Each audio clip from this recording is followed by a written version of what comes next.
Well, we've driven up from Whitehorse to Dawson City. The colours in this region are just stunning, incredible. It's the second week in September and yet autumn is at its prime here. So first morning up on Dome Hill overlooking the region. Sun's coming up over there. Got mist in the valley down below. Fabulous autumn colours. So hopefully get something this morning.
First light's just touching the hills over there, and down below the Yukon River with mist lying on it. So it looks like we've struck luck this morning, and I'm just waiting for that first side light to start painting that scene down below. It shouldn't be a few minutes. I've got the Canon 5D Mark III set up here, 70 to 200 millimeter, round about the 70 mil end of the thing, focal range, and the polarizing filter on this morning. So I'm going to get back to work now, if you don't mind, because it's looking good. As usual, when working with the tripod, I'm switching the stabilizer off and autofocus off. I'm using aperture priority through the lens metering, evaluative metering, and you see those autumn colours down there. When they first pick up that first golden light of the morning with perfect side lighting, should be good. What a morning, what a region. It's so tantalising. There's fabulous stuff going on all around us. The temptation in situations like this is trying to run around, make the most of it, looking every way. But I've found it really pays to decide on the shot, stick with it, and try and make it the best you possibly can. You can only do one picture at one time.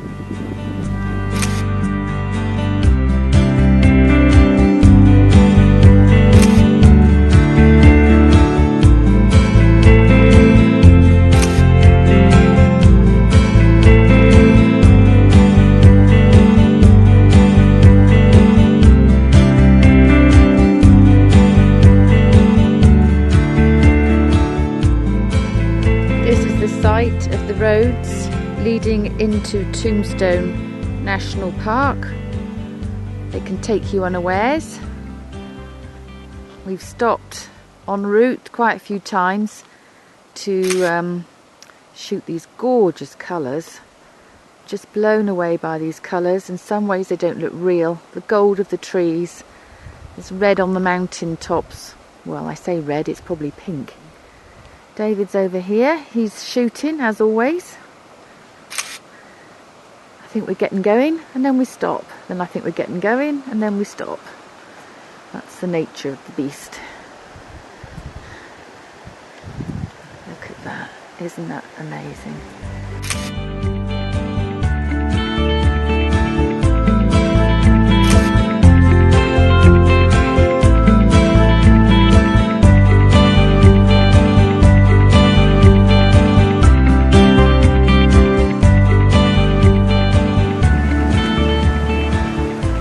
Since leaving Whitehorse yesterday, been moving steadily north, and the colours have just been getting more and more vibrant. Totally beautiful. We're now in Tombstone Territorial Park to the north of Dawson City, and despite the fact it's coming up to 2 o'clock in the afternoon, the light is gorgeous.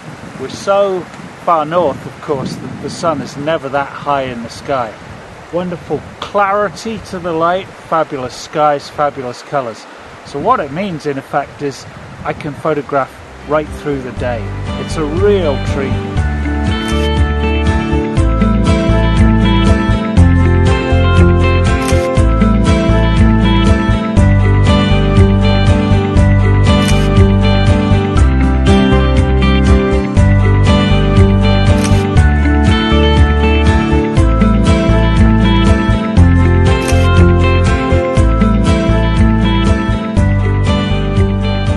This spectacular view is Tombstone Territorial Park, which always was going to be one of our priorities here in the Yukon, and it's certainly been worth the journey. Absolutely gorgeous. But for this classic view, here we are in mid-afternoon and already starting to look into the sun, looking down the valley here. So if I come back and you see which way I'm looking, southwest. So my thoughts are, really, if we came back to get here early in the morning so that the sun was coming up over those mountains over there and side lighting this view looking that way, that would be perfect. So clearly a very early rise and 1.5 hour drive from Dawson City to get here is going to be necessary, but I'm sure it's going to be worth it. Well, on this trip I've brought along this 200 to 400 millimeter lens. It's got a built-in 1.4 magnifier, which gives it an effective focal range from 200 to 560 millimeters. It is a peach of a lens to use, and I've been having a lot of fun using that really long lens perspective to emphasize the scale of distant objects.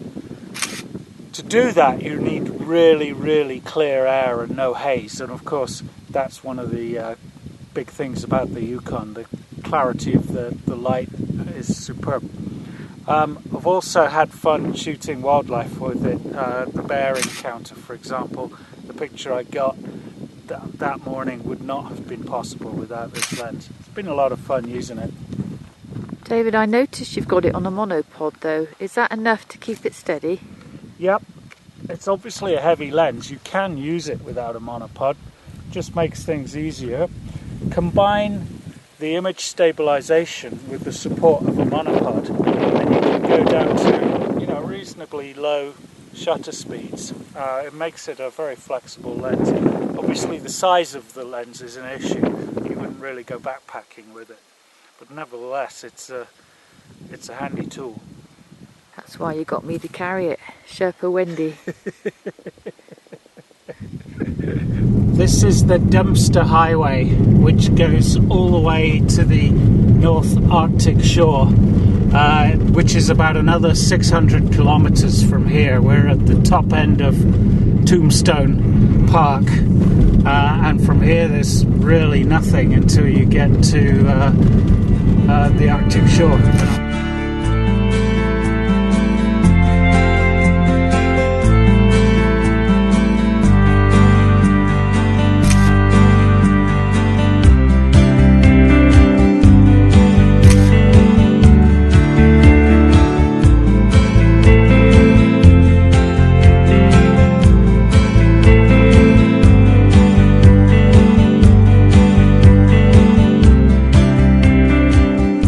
About 6:30 in the morning, and we're heading back to Tombstone for a dawn session.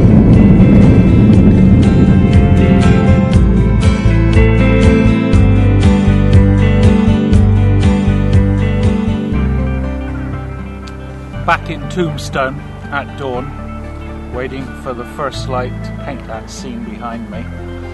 What I'm going to do is start with a long lens perspective, because those jagged peaks in the distance will be the first to pick up the very first rays of light. And then as the sun comes into the valley, I'll go a bit wider to use some of this fabulous colour here in my foreground. Okay, David, so now we're this far into the trip, 1.5 weeks. We're here early to catch the first light at Tombstone Provincial Park. How do you feel the trip's going so far? Oh, very well. I think we chose to come at the perfect time of year. It's kind of bizarre because a lot of things are closing down. The tourist season is really winding down and there's not many people around. And yet the colours, the light, everything is perfect. So I can't think of a better time to be here in the Yukon. I think we're both, aren't we, very stimulated to come back, maybe yes. in the winter. But it's fabulous. Immense landscape, really inspiring, and that northern feel to it. Quite an adventure being here. And as you say, immense landscape from Dawson City to here. This morning, it's an 1.5 hour journey before we even start. Yeah. Getting used to sort of long drives. Places to stay are few and far between, so inevitably there's quite a bit of driving. And the hours as well. If we're doing the night sky, the northern lights, and dawn and dusk patrols, it's a pretty full-on schedule. But what an opportunity to be here. And now actually just starting to pick up the first light on the tops of those hills down there. It's coming to us.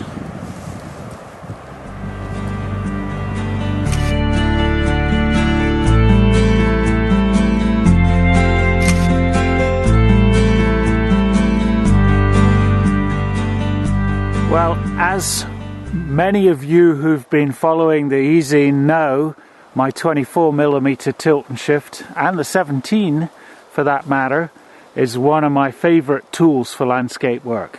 And this morning I've been using it to get these yellow jobbies down here in nice and sharp in my foreground, with the distant mountains there sharp as well, without having to go down to minimum aperture. And just by using a bit of drop tilt, you can see there I've got about 2 notches of drop tilt on, Concord's nose tilt, which, as you well know, the Schlimmflug law dictates that if all my planes are intersecting, sensor plane, lens plane and subject plane intersect at the same point, I will have optimum depth of field. There's an easy article on all that if you want to bone up on it, but this is just a great example of it in use.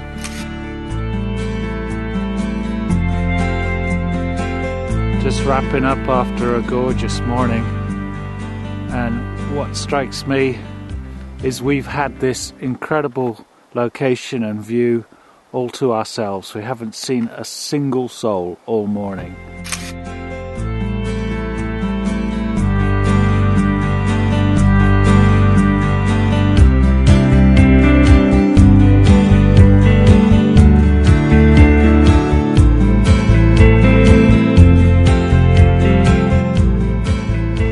All alone.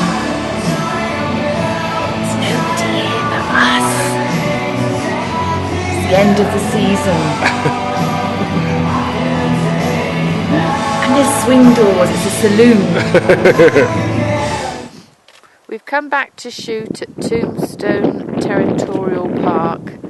It's just amazing because we have dappled light caused by this mix of clouds and sun. It's a lot colder than 2 days ago. We've got numerous layers on. David's in heaven shooting, and in a little while he'll tell us what he's doing and why.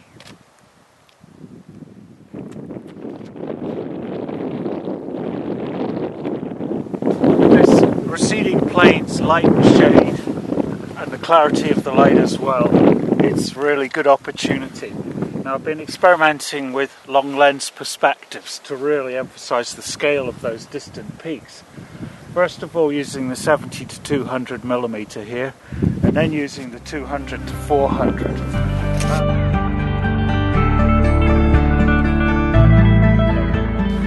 I've always been somewhat skeptical about extenders. I've felt that they're basically cheating and you suffer quality. But I have to say, this built-in extender, first of all, makes the lens much more flexible and versatile. And also, I have to say, quality-wise, I can't tell the difference when it's activated and when it's not.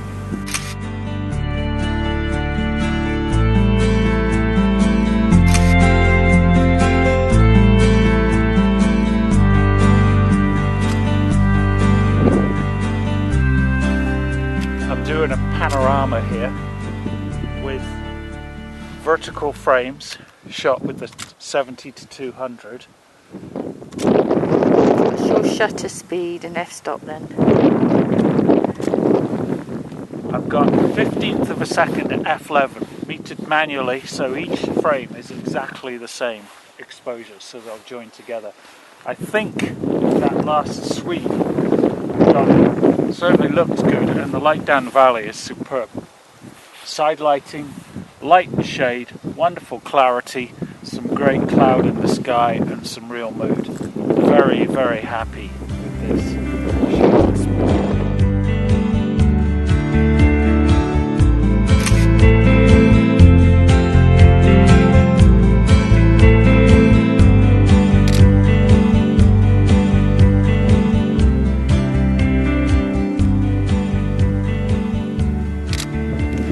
You may be wondering why I'm not using this lens on the tripod as I have been doing with the 70-200 here.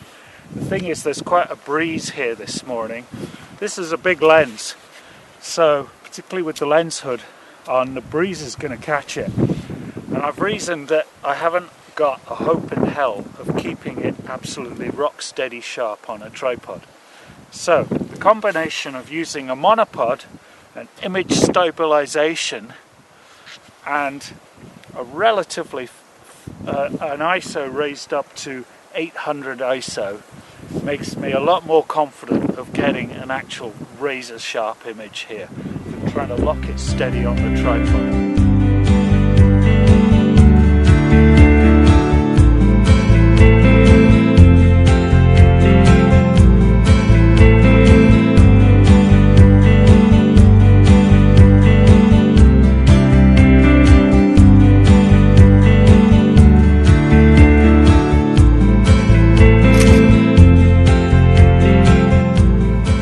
Hiked up here to this viewpoint looking down on Grizzly Bear Creek towards Monolith Mountain, that one in the distance here, and the evening light is quite beautiful, really, very clear, and got this wonderful light shadow in the valley again, great colours to use in the foreground, so it's been worth the long hike up here.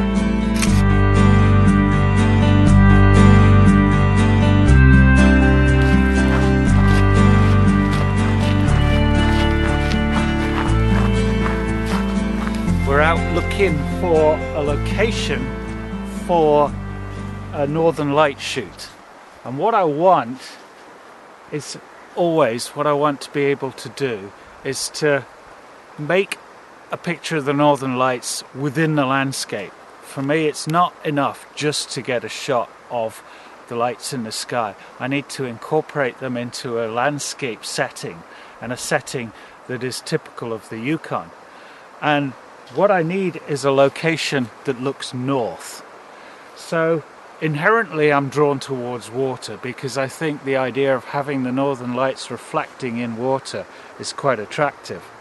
But also the Klondike River is such a name synonymous with the area.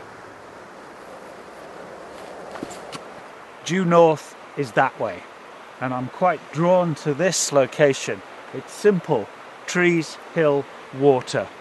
If we throw in the Northern Lights, we could be on for a winner.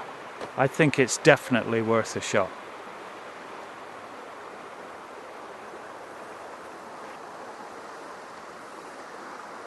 I think I'm missing the point, David, because, okay, the water's moving pretty fast,